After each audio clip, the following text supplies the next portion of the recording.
Hey guys, before we get into things, please subscribe to our channel and make sure you turn on notifications so you know every time we post. And also, head over to our social pages, Twitter, TikTok, and Instagram so you can see clips and chat wrestling with us. But now, let's get into the video. All right, people.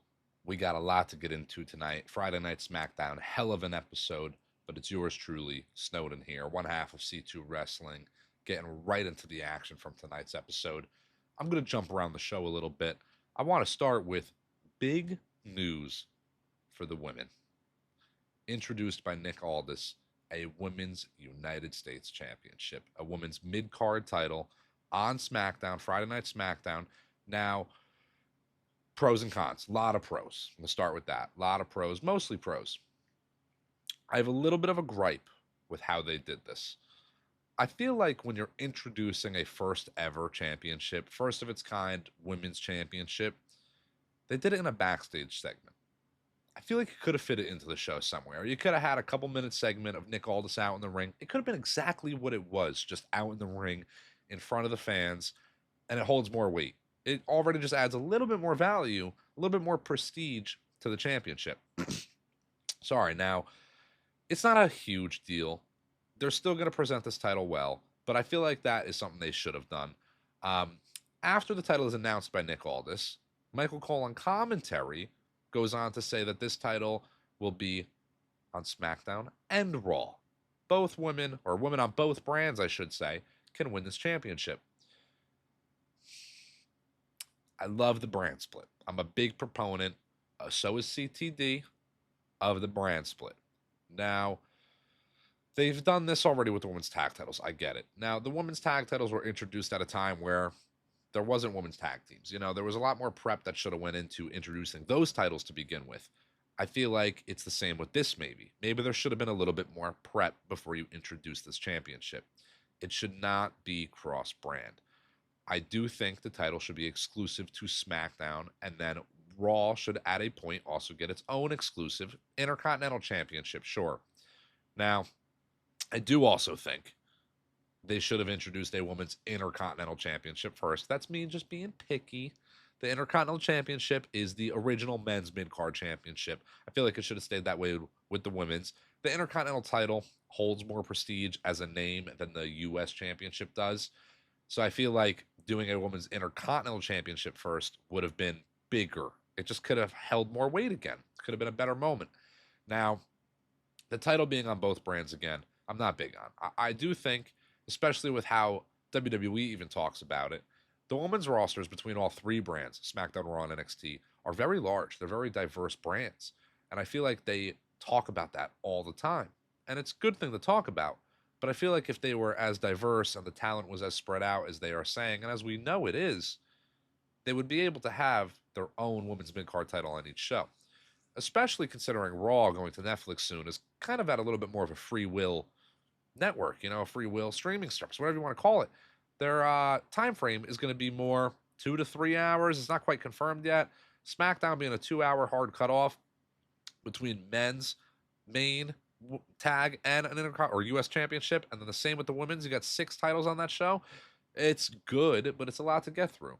Now, don't get me wrong, that would still be that way if there was a title on each brand. But now, it just confuses things when you have these women crossing over left and right. We're at a super show again. I'm a big, big proponent of the brand split, and I really feel like it should have stayed that way. Now, in introducing this title, I do think it's a little too soon. I think a women's big card title was obviously on the horizon. We have all seen this coming. Now, also with the NXT women's roster being as large as it is and as diverse as it is, it's only going to get better. We're only going to get Cora Jade, Roxanne Perez, Julia, Stephanie, Zarya, Jordan Grace call ups. Who knows eventually? So the women's roster is only getting larger and better than ever. But I think if you could have had the next couple months, maybe even to a year, to more so establish these women's rosters on each brand, a SmackDown women's roster, a Raw women's roster. Hell, the tag titles should be exclusive to Raw, in my opinion. I think if you establish these rosters as more so their own brand, and then going into, say, SummerSlam 2025 at MetLife, we'll be there, Going into that show, maybe that's where you introduce a women's mid-card title, and you have it at a stationary brand. It holds more weight being on TV, leading into a big show. Now, I expect this title to maybe be defended, or won, I should say. No one's defending it at Saturday night's main event. Maybe Survivor Series, considering they announced it only a few weeks prior to that. But I feel like that would be a big moment, is introducing that belt on a primetime TV show, first of its kind. They are going to be doing this every year, it seems. I feel like that would have been really big for what is to come in the next however many years of Saturday night's main event. But they got some sort of plan. I'm willing to wait it out and see. I just do think there's a couple things that I would have done differently with the introduction of this Women's United States Championship. Now, again, there's a lot to get into, so I'm kind of hopping around a little bit. I want to talk a little bit actually about the tag team division, the men's tag team division on SmackDown, with Motor City Machine Guns picking up the win over Walter and Theory, going on next week to face the Street Profits. That's great and all, but what I'm not too happy about is the potential breakup of DIY. Now, Tommaso Ciampa is a better heel than face. But on the other hand, Johnny Gargano is a better face than heel. So I could see this going one of two ways. I could see the turn and maybe they have a little bit of a feud. But I could also see maybe Gargano going along with Ciampa and turning heel and to become a heel tag team. Now, I'm not opposed to that because it works. I'd be fine with it. But again, Gargano's a better face. Ciampa's a good face in that tag team situation. I just don't think DIY really got the full-fledged DIY run on the main roster. Now, I don't want to see them be a tag team forever, but I think this is, again, something you could have stretched out to even SummerSlam or maybe WrestleMania 42, perhaps. I, again, don't want them to be a tag team forever, but they had more time on their plate. They could have done more as a tag team. They're former SmackDown Tag Team Champions, but I don't really remember it that much, and it just happened. It was a blip of time. It was very quick. They didn't get that full experience, in my opinion.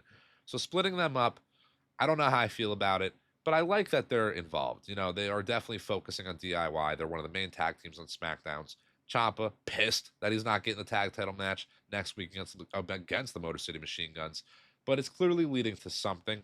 I'm liking to see the Street Profits involved again, but I want to see more out of Montez at this point. I definitely think the Profits have run their course as a tag team, opposite of DIY, where I hope this ends with Ford breaking off a little bit, one way or another. The Guns are going to run with these titles for a little while. I don't think either DIY or Street Profits are winning the belts from them. So I say, break off Ford, maybe figure out what you want to do with DIY. Keep them as a team, face or heel. If you're going to break them up, I guess they could put on a clinic. They've done it before. They'll do it again. Now, we also got on this SmackDown Kevin Owens. Not only did we get Kevin Owens, we got him hitting a pile driver on Randy Orton. Now, that might not sound that big. We see pile drivers all over wrestling, but not all over WWE. That is, and I quote, a banned move, and it has been for a very long time in not only WWE, but a lot of wrestling. We do see it all the time, but there's a lot of places where that move is maybe not the most commonly used move. We've seen variants, Canadian destroyers, things like that. But an old school pile driver like Owens hit on Orton, that is big to see. And it's not only big to see because, wow, it's a pile driver, but that's a moment right there.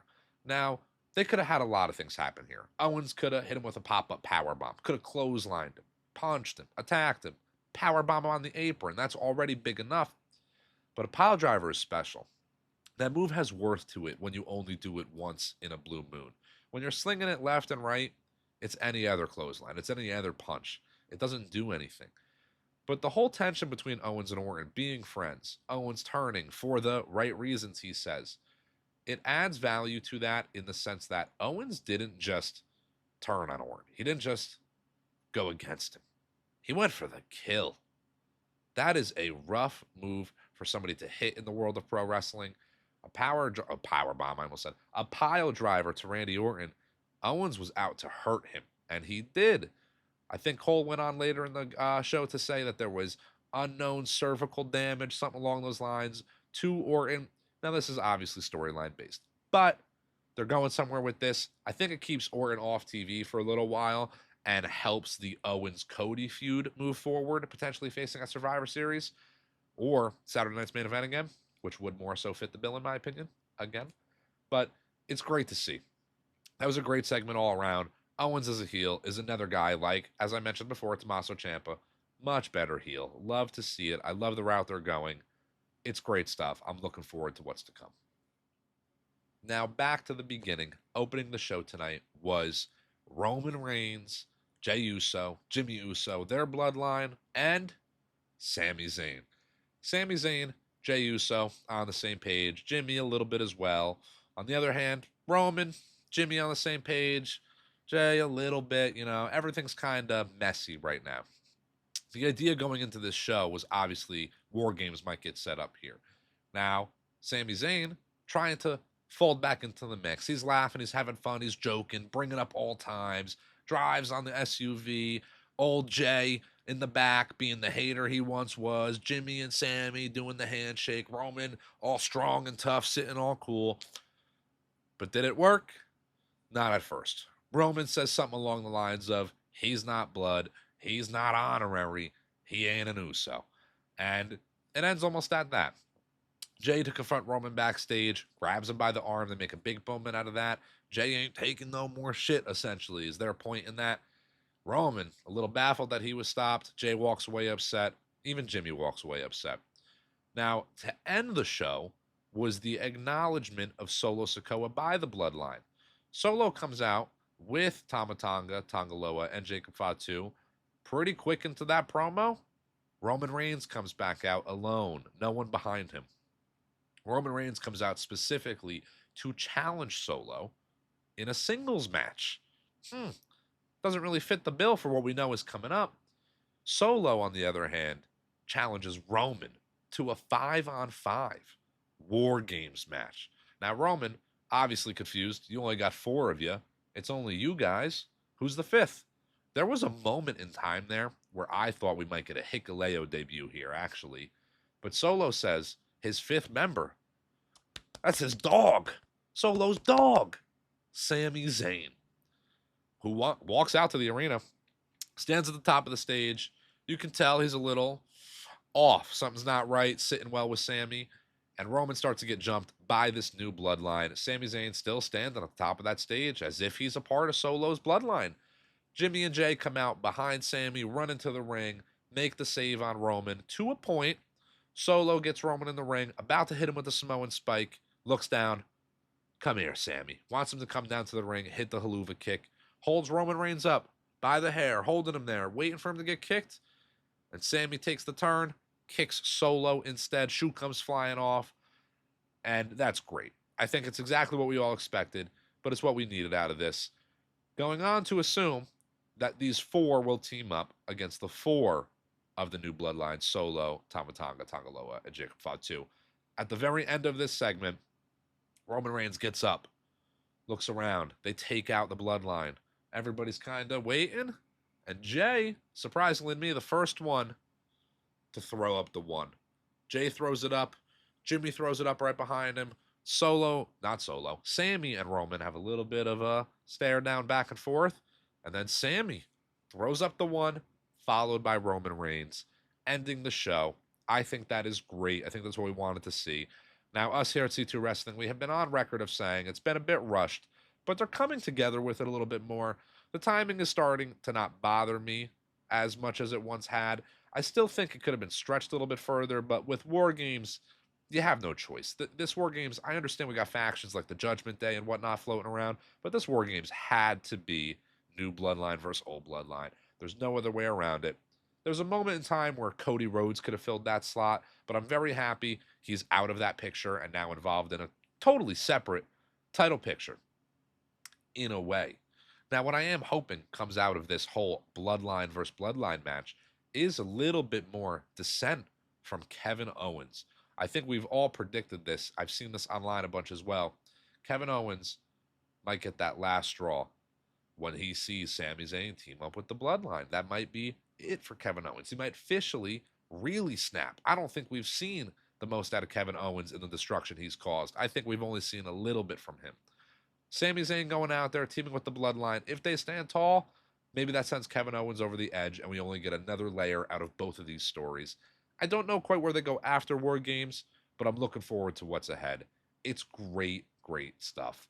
So is what we're coming at you here with at C2 Wrestling. We love to talk wrestling alone and together. I could keep rambling. I'm trying to cram all this in to a shorter video for you guys so you don't got to watch me all night, but we could go on forever if we wanted to. Follow us online, all the social media. We're posting clips on TikTok, Instagram. We got tweets on Twitter, X, whatever you want to call it. Hit the sub button, hit the like button, comment below. This is C2 Wrestling Snowden coming at you.